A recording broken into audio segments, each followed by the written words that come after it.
बोलिए सच्चिदानंद भगवान की जय। अर्थ द्वितीय कला प्रारंभ है।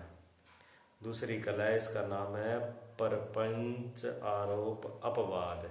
इसका नाम है, जैसे पहली पोदघात था, इसका प्रपंच आरोप अपवाद। आरोप का मतलब वैसे आप सभी लोग जानते हैं।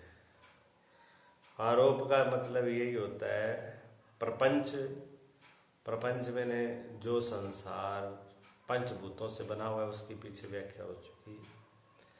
पंच महाभूतों से बना हुआ जो ये प्रकृति है, माया है, संसार है, ये प्रपंच है कार्य सहित।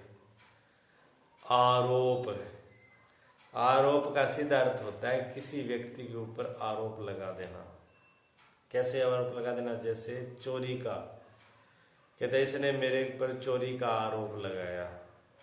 आरोप लगाने का मतलब होता है कि मैं चोर नहीं हूं, मुझे इसने चोर बना दिया जबरदस्ती, मैं हूं नहीं, उसको आरोप बोलते हैं। जो चीज हो उसको वैसा ही बोल दिया जाए, वो आरोप नहीं होता। वो क्या होती है? वो सच्चाई होती है। तो सच्चाई है, इसने ऐसा ही करता है, ये है ही ऐसा। अगर डाकू है, बदमाश है तो बदमाश है, साधु है तो साधु है, सेठ है तो है। लेकिन जो हो नहीं और फिर उसके ऊपर थोपे जाए, जबरदस्ती उसको सिद्ध करे कि नहीं, तो उसको आरोप माना जाता है। इसलिए आरोप पे सारे वाद विवाद आरोप होते हैं, वाद अपवाद होते हैं आरोप के ऊपर।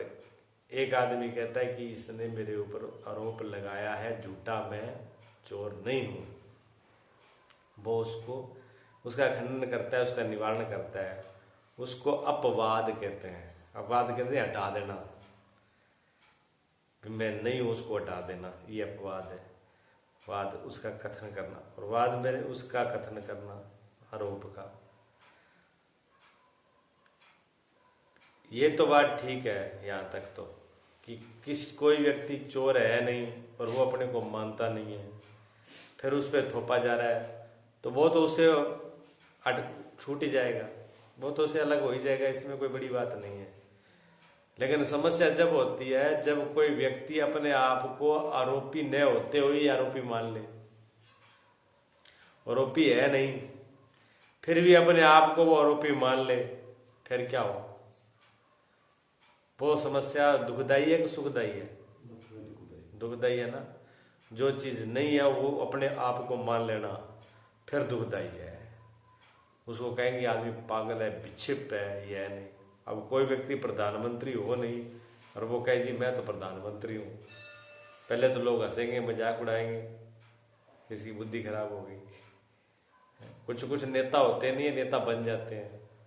कुछ साधु होते नहीं, साधु बन जाते हैं। कुछ बदमाश होते नहीं, बदमाश अपने आप को समझते हैं कि मैं बदमाश हूँ। बड़ा कठिन है मामला, अपवाद है। तो वो अपवाद है, नहीं आरोप है। ऐसा मान लेना कि जो चीज नहीं है उसको मान लेना, खुद अपने आप को मान लेना कि मैं आरोपी हूं। ठीक है, तो उसमें आरोप है। इसमें क्या है? पहले शब्द है प्रपंच आरोप अपवाद। प्रपंच का आरोप लगा दिया, माया का, प्रकृति का आरोप लगा दिया, ठीक है ना। उसको हटाना है। इस अध्याय का नाम ही यही है, इस कला का नाम ही है। ठीक, हाँ। अब आगे शुरुआत करते हैं। यह नाम बोल रहा है उसका।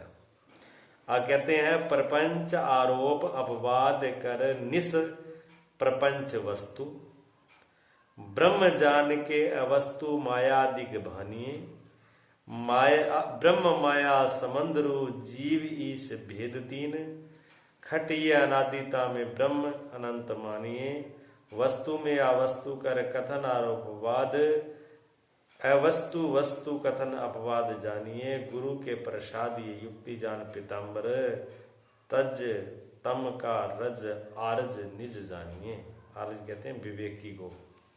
विवेकी पुरुष इस तजदे तम रूप प्रकृति को किसे गुरु के प्रसाद से युक्ति जान पिताम्बर। ये इतना जो भी कुछ है ये गुरु प्रसाद है। गुरु प्रसाद कहते हैं गुरु की कृपा से। गुरु की कृपा से ही ये युक्ति मिलेगी और उसी से ही उस युक्ति को जान करके आप उस इस अपवाद से, इस प्रपंच के से अपवाद हटा पाओगे। जो आरोप हो गया प्रपंच का, जो आरोप लग चुका है उसको हटाने का अपवाद काम ये गुरु कृपा से ही होगा, युक्ति से होगा, ऐसे नहीं होगा। ये पूरा उसका बताएंगे आगे। उनका पहला प्रश्न है कि शुद्ध ब्रह्म विषय प्रपंच का आरोप कैसे हुआ। कि बात आपने आरोप करी है कि आरोप लग गया। आरोप किस में लगा है? ब्रह्म में। किसका? प्रपंच का। प्रपंच क्या है? माया प्रकृति जो भी है ये ब्रह्म, परमात्मा नहीं है। संत महापुरुष जिन्होंने जाना है वो कहते हैं एक ब्रह्म के अलावा कुछ भी नहीं है, एक सत्य के अलावा कुछ भी नहीं है। लेकिन अज्ञानी जीव कहता है कि कहाँ है ब्रह्म, तो दिखता ही नहीं। जहां दिख रहा है वहां संसार ही दिख रहा है, सत्य नहीं दिख रहा। ब्रह्म जैसे कोई दिखाई दे नहीं रहा है। एक वही चीज दिख रही है, क्या? प्रकृति, माया, संसार, ये तो सब दिख रहा है। तो कैसे माने? दोनों में विरोध है। ठीक है, तो कहते ये आरोप जो है ये हुआ कब से है, कब हुआ है? ये प्रश्न किया है इन्होंने। ठीक है,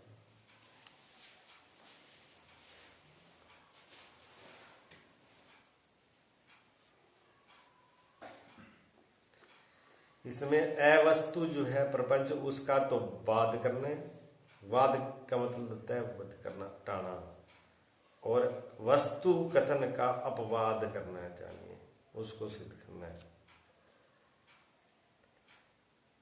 अब ये कहते हैं कि शुद्ध ब्रह्म के विषय प्रपंच का आरोप कब हुआ था?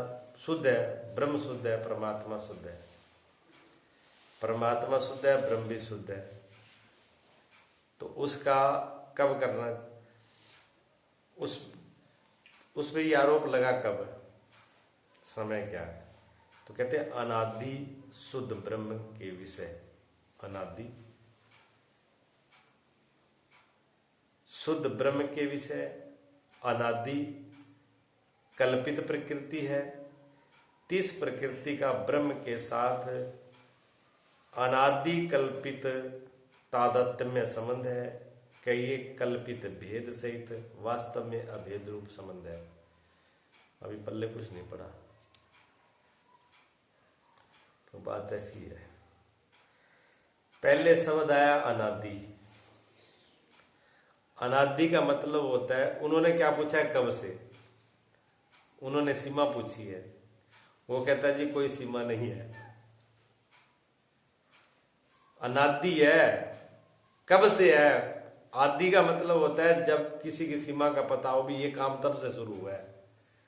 अनादि का मतलब है पता ही नहीं कब शुरू हुआ है, हमने तो देखा है ऐसे ही है इसको, और हमारे पास कोई प्रूफ प्रमाण भी नहीं है इसका। ठीक है ना? अनादि शुद्ध ब्रह्म भी अनादि है। कौन अनादि है? परमात्मा। किसने पैदा किया, कैसे आया, कहां से? कुछ नहीं, वो तो सदा से है। तो शुद्ध ब्रह्म जो है वो अनादि है। पहली बात वो ये स्पष्ट है। ठीक है, फिर उस शुद्ध ब्रह्म के अंदर अनादि कल्पित प्रकृति। कल्पित शब्द का अर्थ समझ लीजिए आप। कल्पित शब्द का अर्थ है जो है नहीं फिर भी दिखे। जैसे जैसे रस्सी में सर्प, सुन चुके हो ना, ध्यान में होना चाहिए। जैसे रस्सी में सर्प क्या है? रस्सी में सर्प है? नहीं है, पर दिखा नहीं है, वो दिखा, वो कल्पित था, वो एक कल्पना ही तो थी। मन में कल्पना ही तो आ गई थी कि सर्प है और वो दिखने लगा। मन में तो कल्पना आई थी, उसी से दिखने लगा वो। कल्पित का मतलब ये होता है सपने की तरह, हो नहीं और दिख सब रहा है, उसको कल्पित बोलते हैं। ये सपने की तरह है नहीं, दिख रहा है। ठीक है ना। प्रकृति, प्रकृति शब्द का अर्थ सुन लीजिए। पर कृति, जो पहले कृति नहीं थी, जो पहले आकार के रूप में नहीं थी, जो पहले दिखती नहीं थी, अब वो दिखने लगी, सामने आ गई, वो प्रकृति है। जैसे बीज, बीज के अंदर वृक्ष दिखता तो नहीं, क्या दिखता है? नहीं दिखता। बीज जो है अभी वो माया के रूप में ही है। बीज जो है वो माया के रूप में है, उसमें उसको माया कहते हैं। बीज माया है। वृक्ष बन जाना, प्रकट हो जाना बीज का, वो प्रकृति है। बीज से वृक्ष बनता है, वृक्ष से बीज बनता है, एक दूसरे के जबकि बनते हैं। लेकिन बीज के अंदर सभी संभावनाएं हैं, वृक्ष की, पत्ते फूल फल, उसकी प्रकृति सब बीज में छिपी हुई है, दिख नहीं। लेकिन जब वो प्रकट आकृति में आ जाती है, उसकी आकृति बन जाती है, रूप बन जाता है, तो उसको प्रकृति कहते हैं। इसलिए सारी प्रकृति है। ठीक है। तिस प्रकृति का ब्रह्म के साथ अनादि, प्रकृति समझ में आ गई, ब्रह्म भी समझ में आ गया। उन दोनों का साथ अनादि, मैंने पता ही नहीं है कब से, अनादि काल से तादात्म्य संबंध है। अब ये शब्द नया है, इसको समझ लिया। तादात्म्य किसको कहते हैं? तादात्म्य का मतलब होता है तद रूप हो जाना, है नहीं फिर भी उसके रूप हो जाना। ठीक है। जैसे बल्ब जल रहा है, बल्ब जल रहा है, बल्ब व्हाइट रंग का, सफेद रंग कलर है बल्ब का, इसके ऊपर कोई कपड़ा डाल दो, उस कपड़े के अंदर भी सफेद बना दिखने लगे। वो है तो नहीं, लेकिन दिख तो रहा है। अपने सब पे प्रकाश पड़ रहा है कि नहीं पड़ रहा है? क्या है? अब उनको पकड़े मिटाएं तो क्या उस प्रकाश को पकड़ सकते हैं, मिटा सकते हैं? होते हुए नहीं है फिर भी नहीं है। होता तो उसमें कुछ किया जा सकता था। इस पुस्तक पर प्रकाश पड़ रहा है, अब यहां उस प्रकाश को मारा जाए, पीटा जाए या कुछ उस पर किया जाए तो क्या प्रकाश से कुछ होगा? उसके साथ कुछ भी नहीं कर सकते, होते हुए भी नहीं किया जा सकता। जहां शास्त्रों के अंदर इसका प्रमाण है, स्फटिक मणि नहीं देखी, मणि के ऊपर अगर गुलाब की पत्ती रख दी जाए तो वो कहते हैं गुलाब बिल्कुल मणि लाल दिखने लगेगी, जबकि उसमें होता नहीं है। इसी प्रकार कुछ पारदर्शी चीजें आपने देखी होगी, उनमें कलर होता नहीं है, लेकिन वो जिसके साथ में रख दो उसका कलर उसमें दिखने लगता है। देखा है ना आपने? वो उसमें आरोपित हो गया, उसमें तादात्म्य में न होते हुए उसके साथ हो गया। और तादात्म्य शब्द का अर्थ है तद रूप हो जाना, तद रूप एक हो जाना उसके साथ, न होते हुए भी उसके साथ एक हो जाना। है नहीं लेकिन फिर उसके साथ हो जाना। उसमें कलर है नहीं, उसका अपना खुद का कलर नहीं है, लेकिन उसका कलर उसने ले लिया है, अब वो उसी का रूप दिख रहा है। जैसे डबल रोल देखा है आपने फिल्मों में? फिल्म में डबल रोल दो, आप भी जानते हो कि दो आदमी होते नहीं है, लेकिन एक ही शक्ल के दो आदमी है तो उसके कहते एक ही शक्ल का दो आदमी डबल, यानी उसमें एक तो नकली है तय और एक असली है। एक नकली है एक असली है तय, लेकिन फिर भी आप तय नहीं कर पाओगे इसमें नकली कौन है असली कौन है। इतना एक दूसरे के साथ उसने उसके रूप को उसने आत्मसात कर लिया, आरोपित कर लिया, तादात्म्य कर लिया, उसके साथ एक कर लिया। लेकिन सत्य तो एक ही होगा, दो तो सत्य हो नहीं सकते। ये हमको ज्ञान रहता है भी दो सत्य नहीं हो सकते। इसी प्रकार कुछ चीजें दिखती हैं लेकिन होती नहीं है, उसका रूप उसमें आ गया पर है नहीं, इसको क्या बोलते हैं? तादात्म्य में संबंध। ये किसका है? प्रकृति का, माया का और ब्रह्म का। ठीक है ना? क्योंकि प्रश्न उसने वही किया है कि ये आरोप कब से आया है, ये आरोप हुआ कब से है, तो वो कहते हैं अनादिकाल से। अनादिकाल से तो है लेकिन कल्पित, ध्यान रखना, कल्पित शब्द को नहीं छोड़ देना। अगर आपने सिर्फ इतना ही पकड़ा कि अनादिकाल से उनका आरोप है, वो तो तथ्य चला रहा है, लेकिन वो कहते हैं कल्पित झूठा है, दिख रहा है नहीं, कल्पित है। कल्पित है, प्रकृति भी कल्पित है, भेद भी कल्पित है। कल्पित शब्द साथ में लगाया, कल्पित है। कल्पित का मतलब है नहीं, दिख रहा है। सपना दिख रहा है नहीं, रस्सी में सर्प दिखता है नहीं, ठूंठ में पुरुष दिखता है नहीं, मरुभूमि में जल दिख रहा है लेकिन है नहीं, सड़क पे जा रहे हो जल दिख रहा है नहीं, ये तय है, इसको कल्पित कहते हैं। ठीक है, ये कल्पित है। तो अनादिकाल से ये कल्पित है, तादात्म्य संबंध। कई कल्पित भेद, अब उन्हें कल्पी भेद कहते हैं, अलग को, अलग को। ठीक है, कल्पित भेद भी कल्पित, भेद भी कल्पित है, मतलब अलग होना भी कल्पित है, और वास्तव में अभेद रूप संबंध है। वास्तव में अभेद एक है। अब दो बातें एक साथ कह रहे हैं, इसलिए थोड़ी दिमाग उलझेगा। ठीक है, ये बात अभी समझ में नहीं आएगी। कल्पित भेद सहित वास्तव में अभेद संबंध है दोनों का, माया का, प्रकृति का और ब्रह्म का। भेद भी है और वास्तव में भेद है। कैसे? जैसे रस्सी के अंदर सर्प, दोनों का भेद मालूम पड़ता है ना, रस्सी अलग है सर्प अलग है, दो चीजें हैं कि नहीं है? रस्सी के अंदर ही एक ही दिख रहा है, रस्सी में सर्प दिख रहा है। ठीक है, और जब ज्ञान हो जाएगा तब, वास्तव में जब ज्ञान हो जाएगा कि यह सर्प नहीं है तो रस्सी है, फिर क्या भेद रहेगा?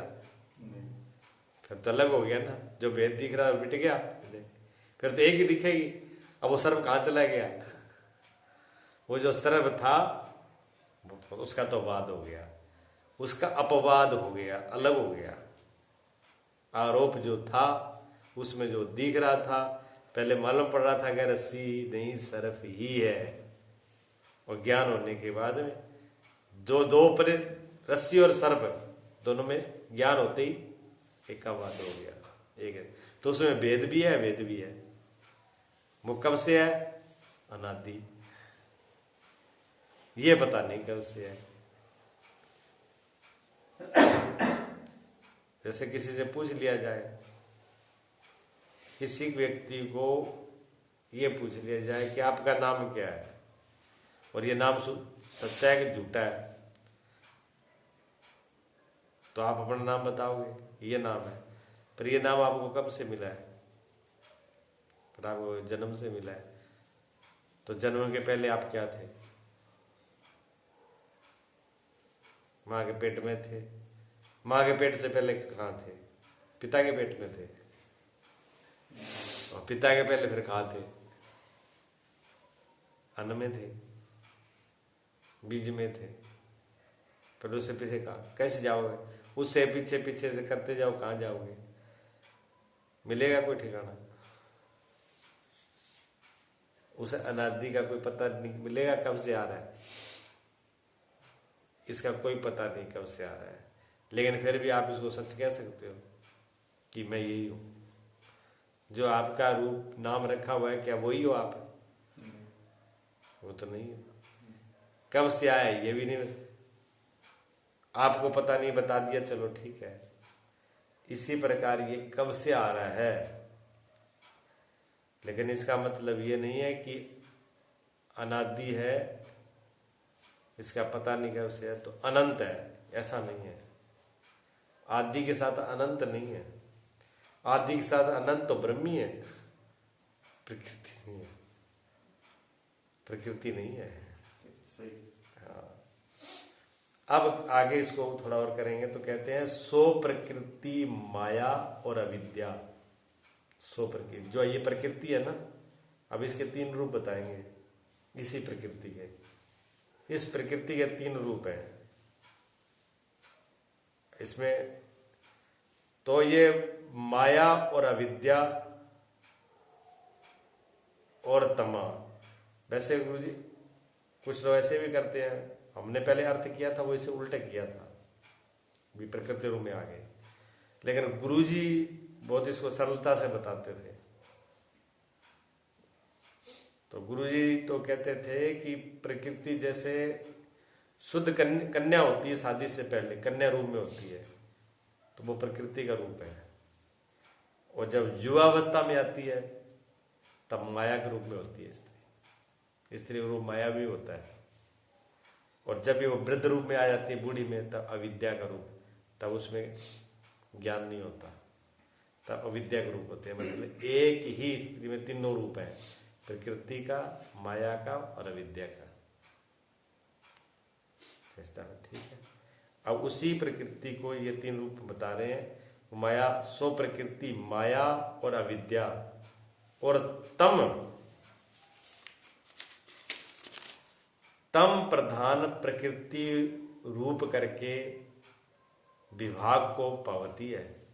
एक ही प्रकृति 3 रूप में हुई, तो मूल जड़ में तो प्रकृति हुई। मूल जड़ में प्रकृति तो पहले ही है, तो प्रकृति शब्द का यहाँ अर्थ बदल जाएगा। पहले था जो आकृति में आए, जो बीज से आकृति रूप में आ जाए तो प्रकृति। अब पता है क्या, इस प्रकृति शब्द का दूसरा अर्थ हो जाएगा, कि एक शब्द के कई अर्थ हो जाते हैं। अब ये मूल में है, इससे आगे खंडित, तो इससे 3 चीजें आगे आ रही हैं, तो फिर क्या है, प्रकृति, जो प्रकृति से परे है, जो इस माया से भी जो पीछे है, मूल में वहां से ये चीज आ रही है। तो पहले तो माया है, फिर अविद्या है, फिर तम प्रधान प्रकृति रूप करके विभाग को पावती है। 3 विभाग हो जाते हैं, माया, अविद्या और तम कहते हैं अज्ञान को। अज्ञान रूप अंधकार रूप है, तम मैंने अंधेरा होता है, अंधकार होता है, अज्ञान होता है जब बिल्कुल जहां कोई नहीं सूझता। कहते ऐसी स्थिति में बिल्कुल कुछ भी निर्णय कोई भी सोच ना पाए, ऐसी मूढ़ अवस्था का नाम तम होता है। जाने इतना घोर अंधेरा कि जहां कुछ भी ना सूझे, वो तम।